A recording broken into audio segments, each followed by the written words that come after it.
America is supplying hired guns in the Middle East. Mercenaries from the private US military firm DynCorp recently arrived in the Yemeni city of Aden, where UAE forces are fighting against the Yemeni army and popular committees on Saudi orders. An official source from the Yemeni Defense Ministry confirmed mercenaries from DynCorp International have been active there. The agency reports that mercenaries and naval forces recently arrived in the port city of Aden to replace those of American firm Blackwater, now renamed Academi, which also sends mercenaries to foreign countries on paid missions. Blackwater withdrew from Bab el-Mandeb region after the Yemeni forces inflicted heavy losses on them. The UAE was forced to bring in the new mercenaries from DynCorp for the same reason. Meanwhile, Yemen itself has suffered over 8,400 deaths and twice that number injured since the fighting began in March 2015. Hospitals, schools and factories have also been damaged and destroyed. Why is the US helping Saudi Arabia kill civilians in Yemen? Why is America training and supplying mercenaries? And what if Yemenis retaliate? These are the simple and pressing questions we sought to answer. Now, Saudi Arabia has killed well over 8,000 Yemenis since March 2015, many of them young children.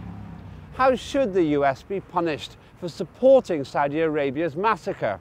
That's what we put to the American public. One event can't define the whole crisis, so you would have to go back and look at everything that's occurred over time. Who in the world would kill children, and why would that be, justified? So that's why would we come to that assumption that U.S. supports, the killing of children, innocent children? I think they first should change their policies, for sure. And I would hope that this would also be brought to the United Nations, and they should take their responsibility as world citizens in this, yeah. Well, who's going to do the punishing? I mean, who can punish them? There's nobody is available to do that. I think they should be maybe questioned as to why they did it. I don't know what punishment they deserve, really. Well, I don't know that that's actually correct, so I really can't comment. They should be under pressure from the international community, and it should be called in the United Nations. Our experts considered a proportionate punishment against Saudi Arabia's ally, the US, in the context of these thousands of adult and child deaths.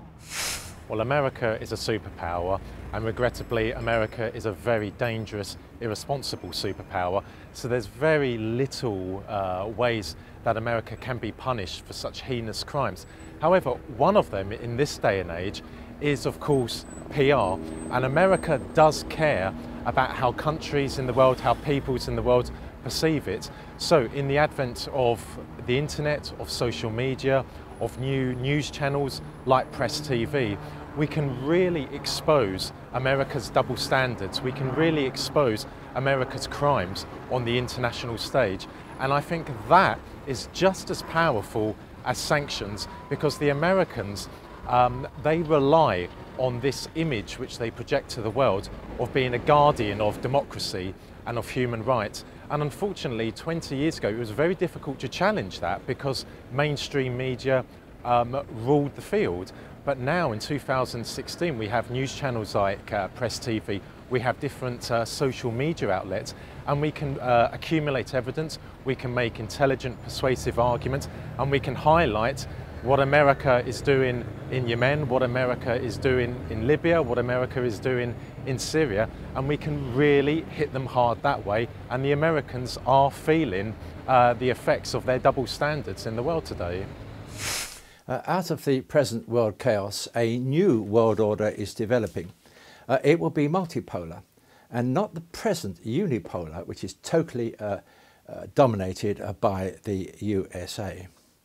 And that then tells us something, is that punishment, and I will give its form, must be aimed at the USA and its axis of equal partners, which is in fact Saudi Arabia and Israel.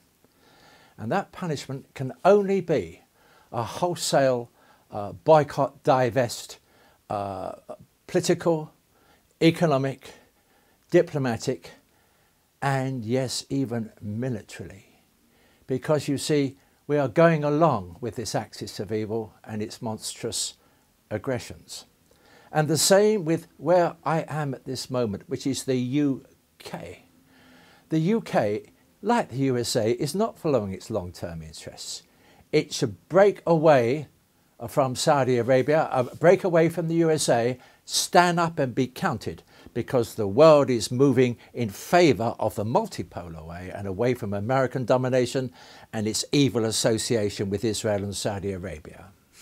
As we've noted, militants from one private US military firm are replacing militants from another American company. Why is the US helping Saudi Arabia kill civilians in Yemen? Can the public explain it? Again, that part of the world is rather complex and has been that way for easily over 2 decades. So I would say that there's no doubt we're involved in things that you may agree with, may disagree with, but if you give us like 3 years, probably you and I are going to be on the same sheet of music with what's taking place in that part of the country. I don't know about this issue, but this is probably something that the U.S. is not taught truly. But anything that against the human rights that does, it's against the United States interest all over the world. So U.S. must always do the right thing, even though it's not in the interest in the short term.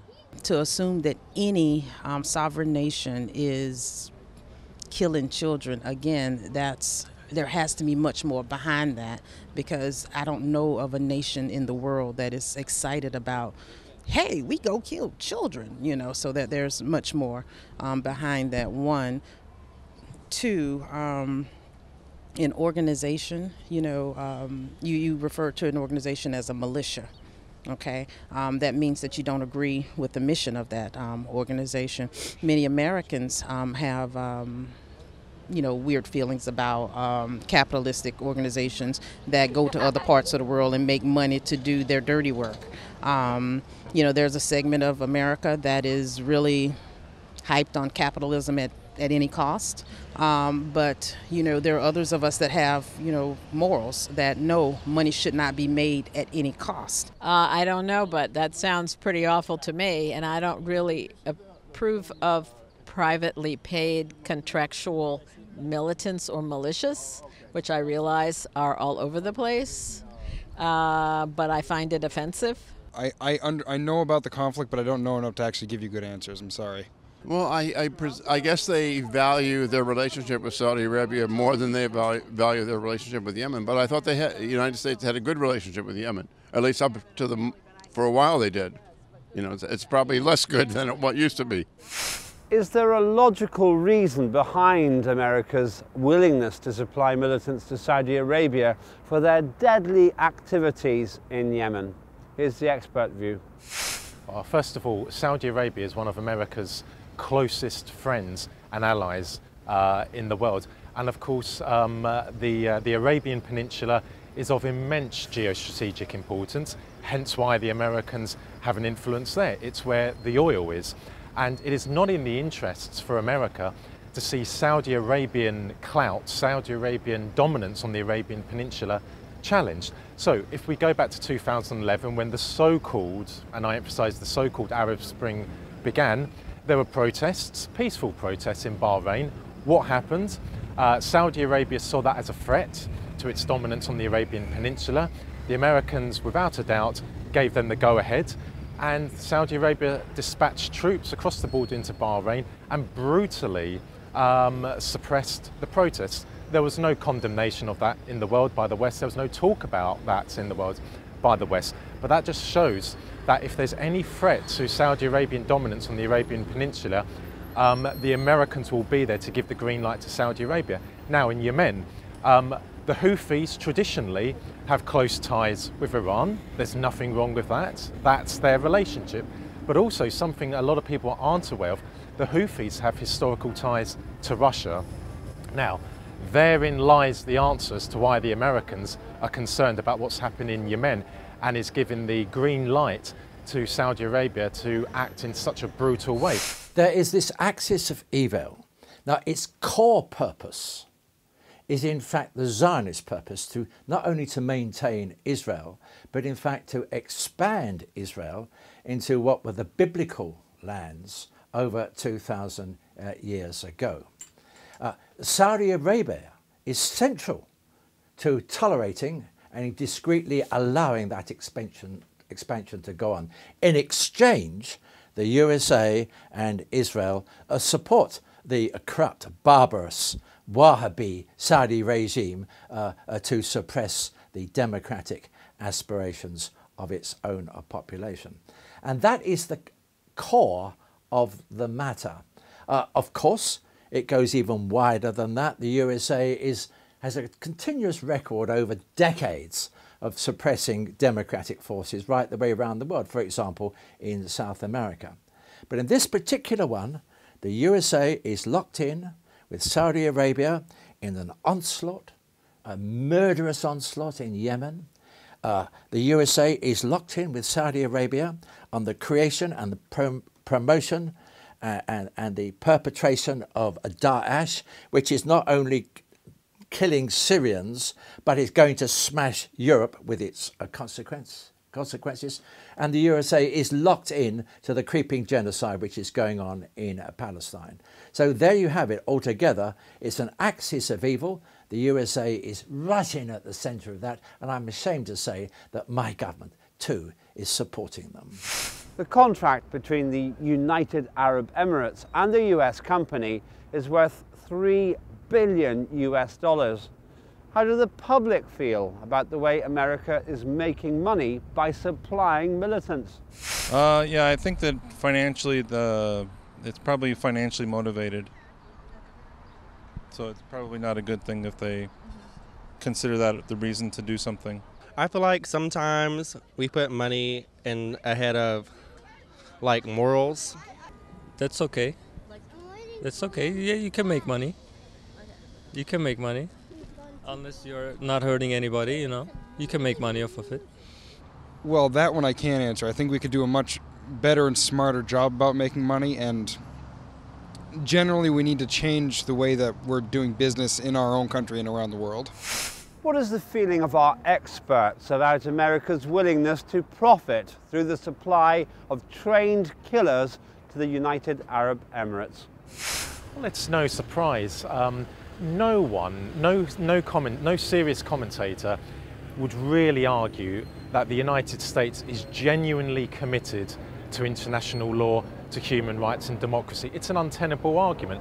And I personally don't believe that officials, for example, in the Pentagon or in the State Department, truly believe that they are committed to human rights. So once again, what we're seeing in Yemen is just another example whereby the Americans will pursue extremely selfish geostrategic objectives, and part of those geostrategic objectives involves accumulating money for various private military companies. And of course these private military companies, they're not independent of the Pentagon, they're staffed by former Pentagon generals, and of course those private military companies are very much part of the American political establishment, and they're a lethal tool of American foreign policy makers. US company DynCorp, a rival of Blackwater, hires mercenaries to fight in foreign countries on paid missions.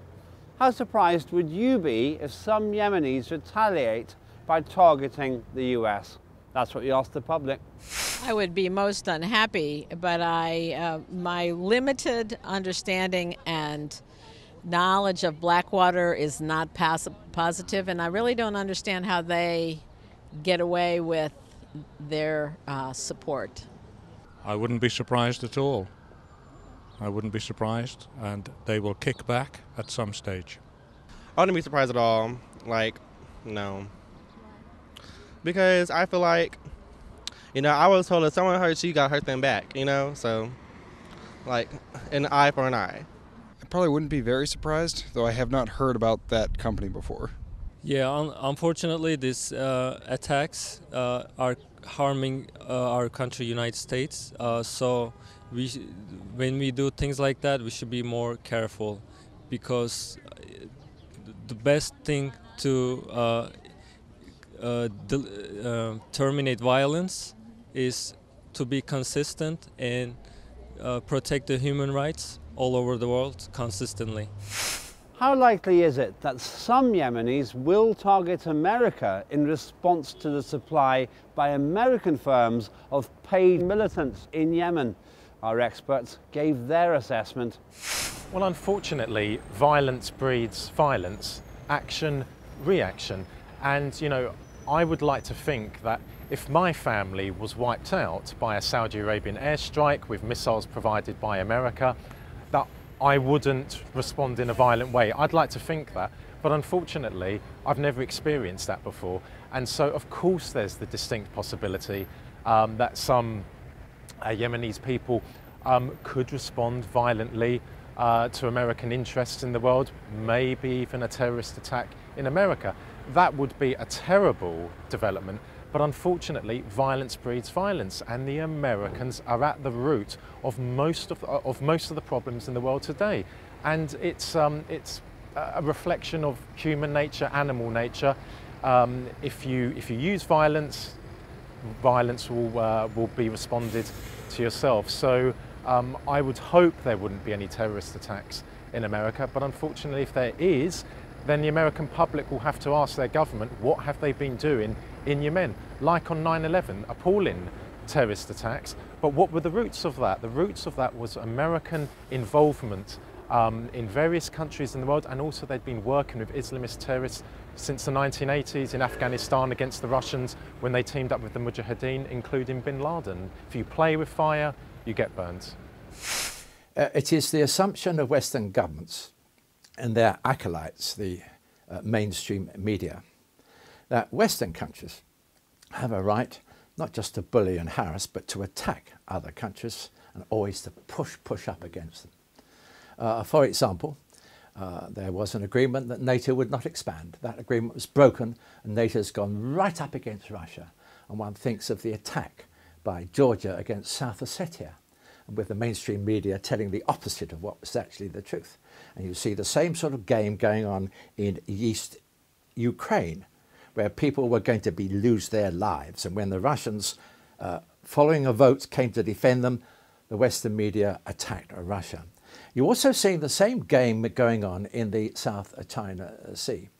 China has every reason to keep the sea lanes open. It relies on actually the export of all these container ships. There's no way that it will shut down those sea lanes. But of course, the Americans are push. So that's the overall background, that the West can attack, Israel can attack, Saudi Arabia can attack, America can attack. They can all go and attack anybody, and if anybody dares just to defend themselves. And I take one more example, Hezbollah in Lebanon. Hezbollah is simply a local defensive force, end of subject. But then because it stands up in defence of Lebanon, it is called terrorist.